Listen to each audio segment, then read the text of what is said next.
वैसे तो U turn का तांता जो है वो इमरान खान साहब से लोग बांधने की कोशिश करते हैं, लेकिन यू टर्न अच्छे और कामयाब सियासतदान की निशानियां हैं। इस किस्म की बात भुट्टो साहब ने भी की थी जब उन्होंने कहा था कि एक स्ट्रैटेजी सियासतदान को चेंज कर लेनी चाहिए, तो वो भी कदरे यू टर्न के ज़ुमरे में ही आएगा। अब वो सियासतदान ही नहीं है जो यू टर्न ना ले, इस किस्म की बातें भी हमने माजी में सुनी है, मगर जिस तरह के यू टर्न मुस्लिम लीग नवाज़ और इस वक्त PDM ले रही है उससे ऐसा लगता है, बड़े बड़े जो दानिश्वर हैं वो ये कहते हैं कि घबराहट का अंदेशा है। रवां बरस PTI 2 मरतबा इलेक्शन में गई और दोनों मरतबा ही भारी अक्सरियत से कामयाबी हासिल की। फिर PTI चेयरमैन अक्टूबर में होने वाले ज़िमनी इंतखाबात में जब कई नशिस्तें जीत गए तो नून लीग इमरान खान के ज़िमनी इलेक्शन में कामयाबी का नोटिफिकेशन रुकवाने के लिए इलेक्शन कमीशन में पहुंच गई। इलेक्शन कमीशन में नून लीग ने मौक़िफ़ इख्तियार किया कि क्योंकि इमरान खान तोशा खाना रेफरेंस में करप्ट प्रैक्टिसेस के मुर्तकिब हुए हैं, इसलिए उन्हें नाअहल करार दिया जाए। मगर अब इस पर यू टर्न ले लिया गया है और नून लीग ने इमरान खान की कामयाबी का नोटिफिकेशन रोकने की दरखास्त जाकर वापस ले ली। इसी तरह पंजाब में तहरीक अदम एतमाद के हवाले से भी मुस्लिम लीग नून ने यू टर्न ले लिया है। वज़ीर आला पंजाब चौधरी परवेज़ इलाही के खिलाफ तहरीक अदम एतमाद वापस ले ली गई है। क्या वजह है इस बेयकीनी की? नून लीग अपने फैसलों से पीछे क्यों हट रही है और इलेक्शन कमीशन से इमरान खान की कामयाबी का नोटिफिकेशन रुकवाने की दरख्वास्त क्यों वापस ले ली गई है? इसके अलावा एक और दरख्वास्त भी थी और वो दरख्वास्त थी तोशा खाना के हवाले से कि तोशा खाना की तफसीलात सामने लाई जाएँ कि किसने क्या किया है, क्या लिया है और कहाँ कहाँ क्या क्या लेकर गया है। ये दरख्वास्त भी अब वापस ले ली गई है मेरा ख्याल है, और इस पर हम बात करेंगे तमाम मामलात पर। हमारे साथ नून लीग के सीनियर रहनुमा और MNA जनाब अली गौहर साहब मौजूद हैं। अस्सलाम वालेकुम। जी वालेकुम अस्सलाम। बहुत शुक्रिया अली गौहर साहब, सर वक्त दिया आपने हमारे प्रोग्राम के लिए। सबसे पहले तो अगर इलेक्शन कमीशन वाली आपकी पिटीशन की बात करें, because you were the petitioner in उसमें इलेक्शन कमीशन में कि इमरान खान की बाय पोल्स में विक्ट्री नोटिफिकेशन रुकवाई जाए बेस्ड ऑन तोशा खाना केस वर्डिक्ट, तो वो आपने वापस क्यों ले ली सर? बिस्मिल्लाहिर्रहमानिर्रहीम। देखें, ये जो केसेस होते हैं जिस तरह से कि इन्होंने हमारी क़यादत के ऊपर बेशुमार झूठे मुकदमात कायम किए और फिर वो जब शहजाद अकबर साहब मीडिया पर बैठकर पेपर लहराते थे तो अरबों रुपए के होते थे, लेकिन जब आगे अदालत में जाता था तो ना कोई सबूत होता था और कितने कितने अरसा रेफरेंस भी नहीं होता था और सिर्फ मकसद हमारी क़यादत को और हमारी पार्टी के लोगों को जेलों में बंद करना होता था। देखिए, बात यह है कि जो तोशा खाना का केस है वो इलेक्शन कमीशन ने तो इमरान खान न्याजी का कच्चा चट्टा खोल दिया और बता दिया कि इन्होंने क्या क्या खाया, किस तरह से गैर कानूनी खाया, किस तरह से गैर आईनी तरीके के साथ इस तोशा खाना को नुकसान पहुंचाया गया। लेकिन वो हमने केस इसलिए वापस लिया कि सेम केस हाई कोर्ट में चल रहा था, वहां पर जाकर मैं फरीक बनाऊं। तो जब मैं उधर जाकर फरीक बनाऊं तो जाहिर है इधर से फिर केस वापस लेना था। हमारे वकला की मुशावरत ये नहीं कि हमने केस को मतलब वापस लेने का मकसद ये नहीं है कि हम कोई पीछे हट गए।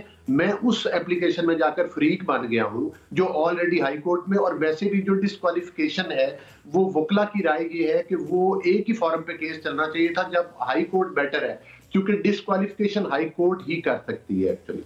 सही है, तो लाहौर हाई कोर्ट का इससे कोई ताल्लुक नहीं है जो लाहौर हाई कोर्ट ने कहा है कि तोशा खाना के बाकी तमाम पिछले अदवार के रिकॉर्ड भी सामने लेकर आए हुकूमत। उस पर वैसे तो हुकूमत ने कहा था कि हम नहीं दे सकते, लेकिन चूंकि अदालत का फैसला आ गया तो इवेंचुअली अगर अदालत दोबारा कहेगी या कोई इजहार बरहमी करेगी तो फिर आप लोगों को देना पड़ेगा। तो क्या इस चीज़ का लिंक उससे भी है कहीं? देखिए, जब इमरान खान की कोई चोरी पकड़ी जाती है तो फिर वो दूसरों को कहता है कि फलां का वो चेक करे, फलां का जिस तरह से फॉरेन फंडिंग केस है वो भी मतलब है कि वो यही था, इसने कहा जी। बाकी हमने तो कहा है कि आप भाई अगर फॉरेन फंडिंग केस इनका है, अगर हमारा भी ऑडिट करवाना है, चेक करवाना है, तो हमने तो अपने आप को पेश किया है। लेकिन खान साहब तो पिछले 6-7 से अकबर एस बाबर साहब कितने दिनों से लगे हुए थे, फिर जाकर के बात किसी मंतकी अंजाम तक पहुंची। और दूसरी बात यह है कि जो हाई कोर्ट अगर कहेगी तो यकीनी तौर पर हम जाएंगे। हम तो अदालतों को हमने हमेशा फेस किया है, हम अदालतों से पीछे नहीं हटे। अगर हाई कोर्ट या कोई अदारा कहेगा तो हम जरूर जाएंगे।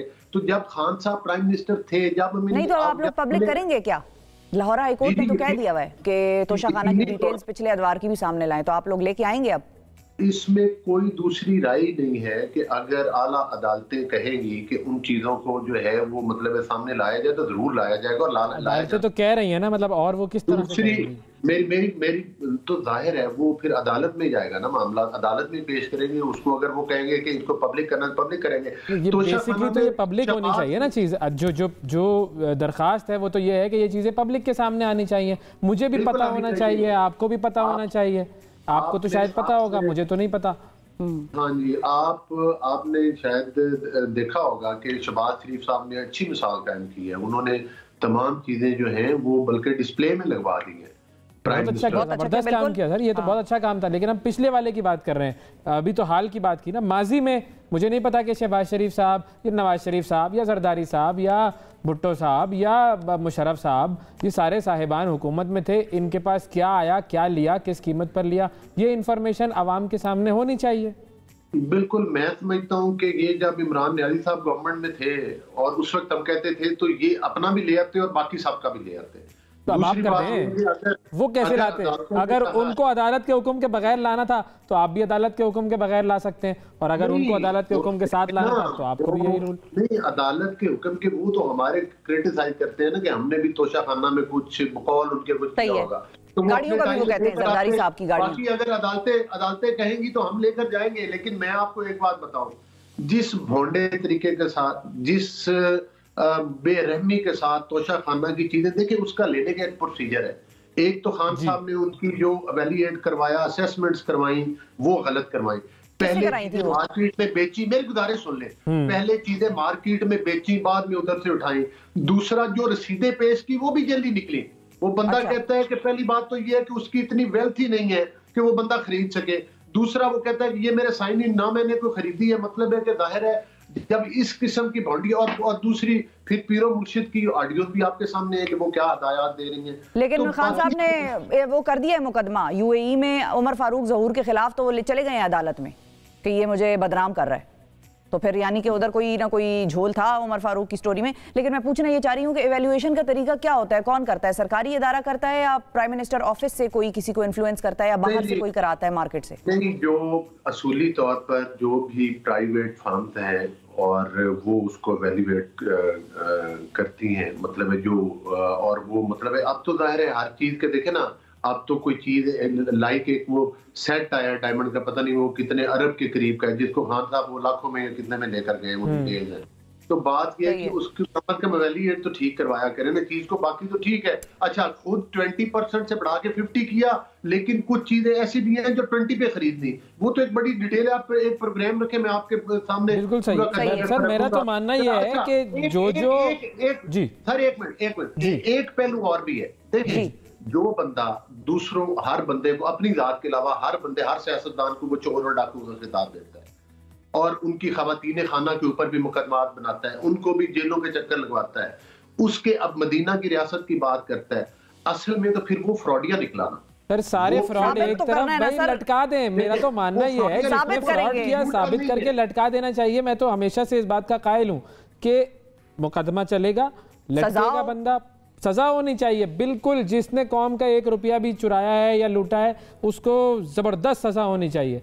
लेकिन सर बात इसीलिए अदालत में हम खड़े हैं ना, अदालत। लेकिन सर अदालत, हाँ समझ में आ गई बात।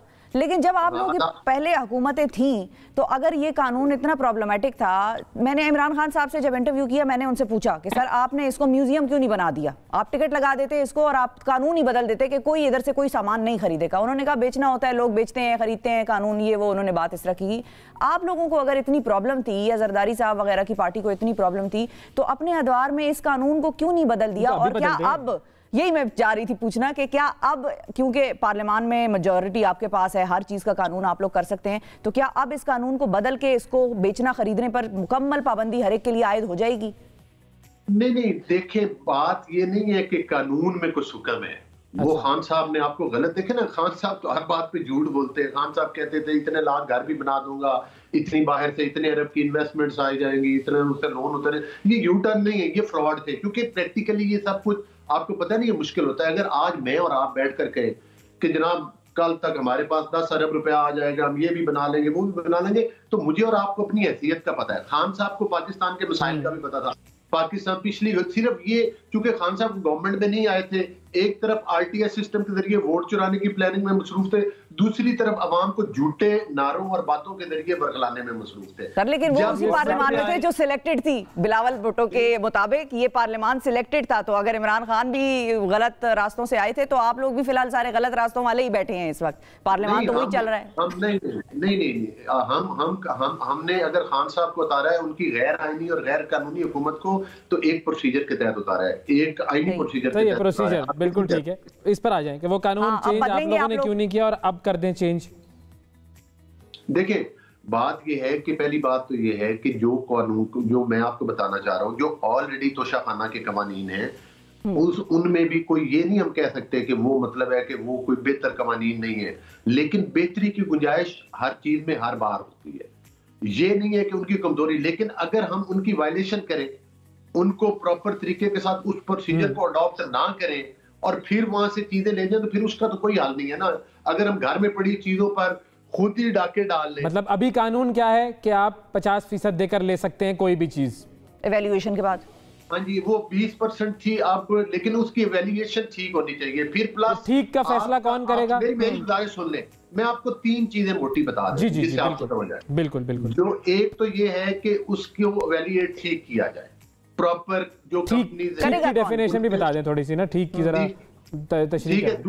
दूसरा ये है कि वो जो उसके बाद जो बंदा भी खरीद रहा है, चाहे वो प्राइम मिनिस्टर है या जिसकी भी इंटाइटलमेंट है, वो जो खरीद रहा है, पहली बात तो ये है कि जो उसने अपनी टैक्स रिटर्न आया, उसके पास इतना पैसा है, उसने इतना पैसा शो किया हुआ है कि वो इतनी हैसियत रखता है कि वो खरीद सके। ये तो बड़ी सिंपल बात है, बिल्कुल सही है, लॉजिकल। दूसरा ये है कि फिर आप उसका ये नहीं है कि आप पहले बेच के किसी के पैसे को वो खरीदे और उनकी वैल्यूएशन भी गलत कराए। और जो एज अ एमएनए हमने अपने हर साल गोशवारे दिए होते हैं, उसमें हमने डिक्लेयर करना होता है कि इस साल में मैंने ये घर खरीदा था, इस साल में मैंने ये गाड़ी खरीदी थी। वहां पर भी खान साहब ने उसको वो मतलब है कि डिक्लेयर नहीं किया, अपने गोशवारे जमा कराए, लेकिन तोशाखाना की चीजों को छुपाया। सही तरीके से इवैल्यूएट करवा के सही तरीके से लेकर सही तरीके से बेचा जा सकता है। मेरा ख्याल है कि अगर आपने प्रोसीजर पूरा अडॉप्ट किया तो फिर उसमें तो कोई मजायका नहीं। सही है। और गाड़ियां अगर निकली हुई हैं किसी की, पहले के वक्तों में किसी ने गाड़ियां निकाली हैं, तो क्या उसकी रूल्स इजाजत देता है? देखिए, अगर किसी कानून और प्रोसीजर के तहत निकली हुई है तो वो ठीक है। अगर किसी को इतराज है तो चैलेंज करे। देखिए, अकबर एस बाबर साहब ने चैलेंज किया, फॉरेन फंडिंग का भांडा आ गया। अब इनकी सूरत हाल ये है कि जब FIA इंक्वायरी करती है तो ये भाग के स्टे ऑर्डर के पीछे छुपते हैं। ठीक है, बिल्कुल सही। ECP ने तो सब कुछ कच्चा चट्टा खोल दिया। फॉरेन फंडिंग पे तो वो कहते हैं बाकी जमातों का भी लेके आए जी, वो कहते हैं बाकी जमातों की भी फॉरेन फंडिंग खोले। भाई खोल लेना, किसने रोका है? इलेक्शन कमीशन खोले। हम भी इलेक्शन कमीशन में खान साहब यहाँ हमने तो इलेक्शन कमीशन को इनकार नहीं किया। हम तो कह रहे हैं कि हम देने के लिए तैयार हैं। किसने कहा कि हम नहीं जाते? हम जाने के लिए तैयार हैं। लेकिन बात यह है कि खान साहब की अब चोरियां पकड़ी गई हैं। प्रॉब्लम ये है, अभी भी खान साहब निजाम के लाडले सर, लेकिन खान साहब ने आप लोगों के बारे में अरबों के स्कैंडल सामने लेके आए हैं लोगों के। आप लोग सिर्फ ये तोशाखाना करते रह गए हैं। कोई अरबों की बात करते, कोई बात मजा भी आता गेम में। मेरी गुजारिश सुन ले, आपके प्रोग्राम में टाइम भी थोड़ा होगा, लेकिन इंतहाई माजरत के साथ वो ठीक है, आपका एक पॉइंट ऑफ व्यू है और आपको सवाल करने चाहिए। लेकिन प्रॉब्लम ये है कि अब हमारी सहाफत में भी ना एक लाइन ड्रॉ हो चुकी है। कुछ लोग लाइन की इस तरफ खड़े हैं, कुछ लोग लाइन के उस तरफ खड़े हैं, और वो धड़ाधड़ मतलब है कि दूसरे की क्लास ले रहे हैं। गुजारिश नहीं, हम कोई क्लास नहीं ले रहे सर। नहीं सर, हम तो सवाल पूछ रहे हैं, हम आपसे एग्री भी कर रहे हैं, आपसे हमने मौकफ लिया। आपने एंड पे आप सवाल करते जवाब नहीं सुनते। देखिए बात ये नहीं, वो डिले है थोड़ा, मेरी बात वरना माजरत। बिल्कुल, इनके टाइम में एक बाहर से फंड आया था कोरोना का, जिसमें हमारे डिफरेंट कंट्रीज ने बहुत बड़ी डोनेशन दी थी। उस कोरोना के फंड को इन्होंने खाया। इन्हीं के टाइम के ऑडिटर जनरल ऑफ पाकिस्तान जो थे, उन्होंने कहा कि इसमें घपले हुए। इसका मतलब है कि आपने कोरोना का फंड खाया, आप ही के दौरे हुकूमत में हुआ। आपने ठीक बात की है कि केसेस अभी तक नहीं बन रहे। केसेस बनने के लिए केसेस को प्रॉपर तैयार किया। अगर हम उजरत में केसेस बना देंगे और अदालतों से जाकर फिर इनको रिलीज, हम जो केस भी भेजेंगे अपनी तरफ से पूरी तैयारी के साथ। तो यानी आपकी इस विक्टिमाइजेशन होनी भी नहीं चाहिए। विक्टिमाइजेशन नहीं होनी चाहिए, किसी के साथ भी नहीं होनी चाहिए। हम मतलब है कि वो हम मुतासरीन में शामिल है। हमने वो चीजें, आपकी बात बिल्कुल 100% में इत्तेफाक करता हूं। 2 साल अगर जेलों में बंद रही है क़यादत, तो वो 2 साल किसी को लौटा सकता है। यानी आपके झूठे मुकदमात में जेलों में बंद कर। खान साहब तो 2 मिनट के लिए जेल में जाने से घबराते हैं। इस तमाम गुफ्तगू के तनाजुर में अभी आपके तहत आपकी तमाम गुफ्तगू को मद्देनजर रखते हुए इमरान खान मुल्जिम है, मुजरिम नहीं है ना? देखें, मुजरिम तो अदालतों ने उनको साबित कर देना है, और मुजरिम वो बन जाएंगे इंशाल्लाह। तो जब बिल्कुल सही जब होगा गुजर रहा है। हाँ, अलबत्ता जो ECP ने तो उन्हें मुजरिम करार दे दिया, लेकिन ECP का किरदार ये है कि उन केसेस में सजा उन पर फॉरेन फंडिंग। बिल्कुल, मेरी गुजारिश, फॉरेन फंडिंग केस है, फॉरेन फंडिंग केस में जो बाहर से पैसा आया उसकी इंक्वायरी FIA ने करनी है, जो कि स्टेट बैंक ऑफ पाकिस्तान ने इन्हीं के टाइम में कहा था कि ये 14 अकाउंट्स हैं जो खान साहब ने छुपाए रखे, वो उन खुफिया अकाउंट थे, वो शामिल किए। खान साहब के साइनों के साथ चपड़ासियों के अकाउंट में पैसे गए, ये दूसरों के चपड़ासियों के ताने देते थे।